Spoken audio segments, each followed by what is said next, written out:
हमारी मदद करती हैं। लेकिन आओ आज देखते हैं कि हमारी आंखें कैसे दिखती हैं अंदर से, उसके पार्ट्स क्या-क्या हैं और उनके फंक्शंस क्या-क्या हैं। तो अगर मैं इस चेहरे को छुपा दूं, तो तुम्हें आंख कुछ ऐसी दिखने वाली है, एक बॉल के शेप में, और इसे हम बुलाते हैं आई बॉल। अब अगर इसे मैं साइड से देखूं, तो मुझे कुछ ऐसा दिखने वाला है आंख। हाँ, ये हो गया बॉल वाला पार्ट, ये हो गया कलर्ड वाला पार्ट, और इसके ऊपर आंख ये थोड़ी उभरी होती है बाहर के साइड में, थोड़ी कॉन्वेक्स शेप की होती है। अब मैंने इसे थोड़ा ट्रांसपेरेंट कर दिया है ताकि हमें इसके अंदर की चीजें दिख सकें। अब हम बात करते हैं इस कलर्ड वाले पोर्शन के बारे में। तो इसे हम बुलाते हैं आइरिस। तो जब भी तुम किसी की आंख के कलर के बारे में बात कर रहे हो ना, तो असल में तुम उसके आइरिस के कलर के बारे में बात कर रहे हो। अब अलग अलग लोगों की आइरिस की कलर अलग अलग होती है। अब ऐसा क्यों होता है यार? तो देखो, जब भी हमारी आंखों पे लाइट पड़ रही होती है, व्हाइट लाइट, तो ये जो आइरिस है ना, इसके अंदर एक पिगमेंट होता है जो कि लाइट की एक पर्टिकुलर कलर को रिफ्लेक्ट करता है। अब इस आइरिस का पिगमेंट ये ग्रीन कलर की लाइट को रिफ्लेक्ट करने वाला है, और इसलिए हमें ये आइरिस ये ग्रीन कलर की दिखती है। अब अलग अलग लोगों की आइरिस में जो पिगमेंट होता है ना, वो अलग अलग कलर की लाइट को रिफ्लेक्ट करता है। जैसे कि यहाँ देखो, मेरे दोस्त की आइरिस ये ब्राउन कलर की है, और ऐसा इसलिए क्योंकि इसकी आइरिस का पिगमेंट ये ब्राउन कलर को रिफ्लेक्ट कर रहा है, और इसलिए हमें ये ब्राउन कलर की दिख रही है। अब इस आइरिस के बीच में तुम्हें एक ब्लैक कलर का स्पॉट दिख रहा होगा। अब सभी की आंखों में ये स्पॉट ये कॉमन होता है, तो इसे हम बुलाते हैं प्यूपिल। अब उसे लिख लेते हैं। और ये एक छेद है, ये एक होल है जिसके थ्रू लाइट एंटर कर सकती है हमारी आंखों के अंदर। देखो, जो भी लाइट रेस आइरिस पे पड़ रही थी ना, वो या तो रिफ्लेक्ट हो जाएंगी या तो अब्सॉर्ब हो जाएंगी। लेकिन जो लाइट रेस इस ब्लैक स्पॉट पे, इस छेद पे पड़ेंगी ना, वो अंदर चली जाएंगी, कुछ ऐसे। और फिर ये अंदर जाके हमारी आंखों के अंदर इमेज बनाने वाली है बाहर की चीजों की, और इसी की मदद से हम बाहर की चीजों को देख पाते हैं। अब देखो, आइरिस का एक और इंपॉर्टेंट काम है कि वो इस छेद की साइज को कंट्रोल करता है, इस प्यूपिल की साइज को कंट्रोल करता है। देखो, जब बाहर दिन का टाइम हो रहा हो, दोपहर का टाइम मान लो, तो बहुत रोशनी होने वाली है, तो उस टाइम बहुत ही लाइट रेस तुम्हारी आंखों के ऊपर पड़ने वाले हैं। अब अगर बहुत सारी लाइट रेस तुम्हारी आंखों के अंदर एंटर कर गए, तो वो आंखों के सेल्स को बर्न कर सकते हैं, उन्हें डैमेज पहुंचा सकते हैं। तो इससे बचाने के लिए आइरिस दिन के टाइम ये प्यूपिल को छोटा कर देता है, कुछ ऐसे, ताकि कम लाइट रेस हमारी आंखों के अंदर जाएं और फिर भी हम अच्छे से देख पाएं बाहर की चीजों को। लेकिन शाम के समय जब बाहर की रोशनी बहुत ही कम हो, तब तो हमें ज्यादा रोशनी चाहिए होती है बाहर की चीजों को देखने के लिए। तो उस टाइम आइरिस इस छेद को, इस प्यूपिल को बड़ा कर देता है, कुछ ऐसे, ताकि अब ज्यादा लाइट रेस हमारी आंखों के अंदर जाएं और हम बाहर की चीजों को क्लियरली देख पाएं। तो यानी कि हमारी आइरिस ये खिड़की पे लगे हुए पर्दे की तरह काम करती है। जब बाहर दोपहर का समय हो, तो तुम पर्दे को ऑलमोस्ट पूरा क्लोज कर देते हो ताकि बहुत ही कम लाइट रेस अंदर आ पाए, और जब शाम का समय हो, तो तुम पर्दे को ऑलमोस्ट पूरा खोल देते हो ताकि ज्यादा रोशनी अंदर आ पाए और तुम चीजों को देख पाओ। अब देखो, यही एक्सपेरिमेंट तुम खुद घर पे भी कर सकते हो। एक डार्क रूम में जाना और फिर शीशे के सामने खड़े होकर अपने प्यूपिल को देखना। देखो, इस समय तुम्हारी प्यूपिल ये बहुत ही बड़ी होगी, लेकिन जैसे ही तुम लाइट को ऑन करोगे ना, तो वैसे ही तुम्हारी प्यूपिल ये छोटी होती चली जाएगी। अब आप बात करते हैं आई के कुछ और पार्ट्स के बारे में। उसके लिए मैं इस आइरिस को यहाँ पे छुपा देता हूँ। मैंने यहाँ पे आइरिस का क्रॉस सेक्शन बना दिया है। ये ग्रीन वाला पार्ट ये हो गया आइरिस, और ये बीच में जो होल है ये हो गया प्यूपिल। लाइट इसके थ्रू एंटर करेगी और फिर ये मिलने वाली है इस कॉन्वेक्स शेप के लेंस से। ये हो गया हमारी आंखों का लेंस, आई लेंस। देखो, इसका काम है कि इनकमिंग लाइट रेस को फोकस कर देता है इस पीछे वाली सरफेस पे, और फिर यहाँ पे एक क्लियर इमेज बन जाती है। अब देखो, ये बल्ज्ड पोर्शन है, उभरा हुआ पोर्शन, इसे हम बुलाते हैं कॉर्निया। इसे हम बुलाते हैं कॉर्निया। लाइट रे जब हमारी आंखों पे पड़ती हैं, तो सबसे पहले ये कॉर्निया से ही मिलती हैं, उसके बाद ही अंदर जाती हैं। अब देखो, कॉर्निया और लेंस के बीच का पोर्शन ये भरा हुआ होता है वाटर से। वैसे 99.9% वाटर होता है, 0.1% कुछ विटामिन और प्रोटीन्स वगैरह होते हैं, और इस पोर्शन को हम बुलाते हैं एक्वस ह्यूमर।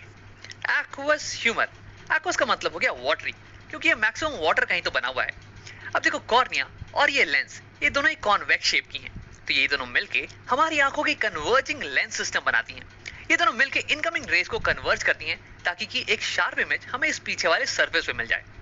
अब देखो, मैक्सिमम रिफ्रैक्शन ये कॉर्निया पे ही होता है, क्योंकि जो लाइट रेस एंटर कर रही है ना, वो एयर से आ रही हैं, और फिर कॉर्निया के बाद में वाटर का सिस्टम। तो यानी कि यहाँ पे maximum change in refractive index होता है, और इसलिए लाइट की मैक्सिमम बेंडिंग ये कॉर्निया के ऊपर ही होती है। उसके बाद लाइट रेस प्यूपिल के थ्रू लेंस पे हिट करती हैं। अब लेंस जो है ना, ये हल्का एडजस्टमेंट प्रोवाइड करता है इन लाइट रेस को, ताकि ये लाइट रेस कंप्लीटली फोकस हो जाए इस पीछे वाले सरफेस के ऊपर ही, और यहीं पे एक फोकस्ड इमेज हमें मिले। अब देखो, इस पीछे वाले सरफेस को, इसे हम बुलाते हैं रेटिना। अब अगर इस रेटिना के ऊपर हमें एक फोकस इमेज मिले ना, तो हम उसे क्लियरली देख पाएंगे, उसे क्लियरली रीड कर पाएंगे। लेकिन अगर एक फोकस इमेज नहीं मिल रही है तो हमें बाहर की चीजें धुंधली नजर आने वाली हैं। तो यानी कि रेटिना ये एक स्क्रीन की तरह काम करता है, एक पर्दे की तरह, जिसपे कि इमेज बन सके। अब देखो, तुम ये सोच रहे होगे कि अगर इस पे इमेज बन जाए तो हम इसे कैसे देख पाते हैं। तो ऐसा इसलिए क्योंकि रेटिना जो है ना, ये लाइट सेंसिटिव सेल्स से बना हुआ है। यानी कि उस पे अगर, इन सेल्स पे अगर लाइट पड़े तो ये सेल्स एक्टिवेट हो जाते हैं, ये लाइट को फिर इलेक्ट्रिकल सिग्नल्स में कन्वर्ट कर देते हैं। और फिर यहाँ पे क्या होता है, रेटिना पे कुछ नर्व्स होती हैं, ऑप्टिक नर्व्स, जो कि इन सिग्नल्स को, इलेक्ट्रिकल सिग्नल्स को ले जाती हैं हमारे ब्रेन के पास। और हमारा ब्रेन ये कंस्ट्रक्ट कर लेता है कि ये इमेज कैसी होने वाली है, और फिर हमें बताता है कि बाहर की दुनिया कैसी दिख रही है। तो इन नर्व्स को हम बुलाते हैं ऑप्टिक नर्व्स। आओ लिख लेते हैं यहाँ पे। अब देखो, रेटिना और लेंस के बीच का जो पोर्शन है ये भरा हुआ होता है एक जेली लाइक मटेरियल से। इसे हम बुलाते हैं विट्रस ह्यूमर। विट्रस का मतलब हो गया ग्लासी। अब ये ग्लास की तरह कठोर तो नहीं, बल्कि ग्लास की तरह ट्रांसपेरेंट जरूर है, ताकि लाइट इससे पास कर सके। अब देखो, इसका फंक्शन ये होता है कि ये हमारी आई बॉल को सपोर्ट प्रोवाइड करे। अब अगर विट्रस ह्यूमर नहीं होता तो आई बॉल ये स्फेरिकल तो नहीं रह पाती, ये तो पिचक जाती ना। तो यहाँ हमारे पास हो गया एक्वस ह्यूमर, जो कि वाटरी है, और ये कॉर्निया और लेंस को न्यूट्रिशन प्रोवाइड करता है। और यहाँ पे विट्रस ह्यूमर ये जेली लाइक है, और ये हमारे आई बॉल को सपोर्ट प्रोवाइड करता है। अब हम एक आखिरी चीज के बारे में बात करते हैं, इन फाइबर लाइक मटेरियल्स के बारे में जिन्होंने हमारे लेंस को पकड़ रखा है। इन्हें हम बुलाते हैं सीलरी मसल्स। अब देखो, ये सीलरी मसल्स ये हमारे लेंस के शेप को बदल सकती हैं। तो हाँ, हमारा लेंस ये एक रिजिड मटेरियल का नहीं बना हुआ है, बल्कि ये एक जेली लाइक मटेरियल का बना हुआ है। और अगर तुम इसे पिचकाओगे ना तो ये पिचक जाने वाला है, और इसकी जो कर्व्ड पोर्शन है ना, ये और ज्यादा कर्व्ड हो जाने वाली है। और अगर तुम इसे खींचोगे तो ये एलोंगेट हो जाने वाला है, और इसकी कर्वेचर ये पतली हो जाने वाली है। अब तुम सोच रहे हो कि यार इसका क्या फायदा है। तो देखो, हमारी आंखें अलग अलग दूरी पे रखे हुए ऑब्जेक्ट्स पे फोकस कर सकती हैं, उनकी इमेज को सेम डिस्टेंस पे बना सकती हैं।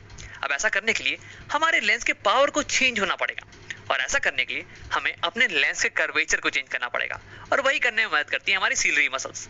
अब हम इसे और थोड़ा डिटेल में समझते हैं। तो हम केवल फोकस करते हैं हमारे लेंस पे। अब मान लो कि तुम किसी दूर रखी हुई ऑब्जेक्ट को देख रहे हो, तो दूर रखा हुआ ऑब्जेक्ट है, तो इसलिए उससे जो इनकमिंग रेस होंगी ना, इंसिडेंट रेस, ये ऑलमोस्ट पैरेलल होने वाली है। और क्योंकि तुम इसे क्लियरली देख पा रहे हो, इसका मतलब कि उसकी एक क्लियर इमेज, उसकी एक फोकस्ड इमेज ये लेंस बना दे रहा होगा यहाँ रेटिना के ऊपर। तो यानी कि ये लेंस इनकमिंग पैरेलल रेस को फोकस कर दे रहा है रेटिना के ऊपर, कुछ ऐसे। देखो, ये होगी रे डायग्राम, पैरेलल रेस आ रही है और ये लेंस उसे फोकस कर दे रहा है रेटिना के ऊपर। अब देखो, इस केस में लेंस इनकमिंग रेस को बहुत ही हल्का रिफ्रैक्ट कर रहा है, बहुत ही हल्का बेंड कर रहा है, कुछ 10 डिग्री का एंगल मान लो। यानी कि इस केस में required power of the lens ये थोड़ी कम होने वाली है। लेकिन अब अगर ऑब्जेक्ट ये तुम्हारी आंखों के पास आ जाए, कहीं यहाँ पे, तो देखो इस केस में जो रेस आ रही होंगी ना तुम्हारी आंखों पे, ये तो डाइवर्जेंट रेस होने वाली है यार, ये तो पैरेलल नहीं होने वाली है। लेकिन देखो, अगर अभी भी तुम पास रखी हुई ऑब्जेक्ट को क्लियरली देख पा रहे हो, इसका मतलब इस ऑब्जेक्ट की भी इमेज बिल्कुल यहीं पे बन रही होगी। तो यानी कि रिफ्रैक्टेड रेस ये तो बिल्कुल ऐसे ही दिखने वाली है। लेकिन इस बार लेंस को, रेस को, इनकमिंग रेस को ज्यादा बेंड करना पड़ेगा, ज्यादा मोड़ना पड़ेगा, ताकि वो यहाँ रेटिना पे फोकस्ड हो पाए। देखो, मैं यहाँ पर रे डायग्राम तुम्हें दिखाने वाला हूँ, तुम एक बार अमाउंट ऑफ बेंडिंग पे ही फोकस करना। तो यहाँ तुम देख सकते हो, जब ऑब्जेक्ट पास में आ गया तो ये इंसिडेंट रेस ये डाइवर्जेंट थी और ये ऐसे चली जाती, लेकिन हमारे लेंस ने अब इन इनकमिंग रेस को इतना बेंड कर दिया है, ऑलमोस्ट 45 डिग्री से बेंड कर दिया है, ताकि ये यहाँ रेटिना पे फोकस हो पाए। तो यानी कि जब ऑब्जेक्ट पास में होता है तो लेंस को ज्यादा बेंड करने की जरूरत पड़ती है, यानी कि ज्यादा पावर रिक्वायर्ड है लेंस की। लेकिन जब ऑब्जेक्ट दूर रखा हो तो हमें लो पावर रिक्वायर्ड होती है, लो बेंडिंग रिक्वायर्ड होती है। तो देखो कैसे अलग अलग दूरी पे रखे हुए ऑब्जेक्ट्स पे फोकस करने के लिए हमें अलग अलग पावर की लेंस की रिक्वायरमेंट होती है। अब देखो यार, हमारी आंखों में लेंस तो एक ही है, हम लेंस को तो बदल नहीं सकते हैं। तो हम क्या करते हैं कि लेंस के कर्वेचर को बदल देते हैं, इसे पतला और मोटा करते हैं, डिपेंडिंग ऑन किस चीज पे हम फोकस कर रहे हैं। अगर हम किसी दूर की चीज पे फोकस कर रहे होते हैं तो हमें एक कम पावर की लेंस चाहिए होती है, जो कि लाइट रेस को कम बेंड करे। तो उस केस में हमारी सिलरी मसल्स ये रिलैक्स हो जाती हैं, ये हमारे लेंस को इलोंगेट कर देती हैं, ताकि इसकी कर्वेचर ये कम हो जाए और ये लाइट रेस को कम बेंड करे, इसकी पावर कम हो जाए। लेकिन जब हम पास की चीजों पे फोकस कर रहे होते हैं तो उस केस में हमें एक हाई पावर की लेंस की जरूरत होती है, ताकि हम इन डाइवर्जेंट रेस को ज्यादा बेंड कर पाए। तो उस केस में हमारी सिलरी मसल्स ये लेंस को पिचका देती है, ताकि इसका कर्वेचर ये बड़ा हो जाए और उसके बाद ये ज्यादा बेंड करने लगे, इसकी पावर बढ़ जाए।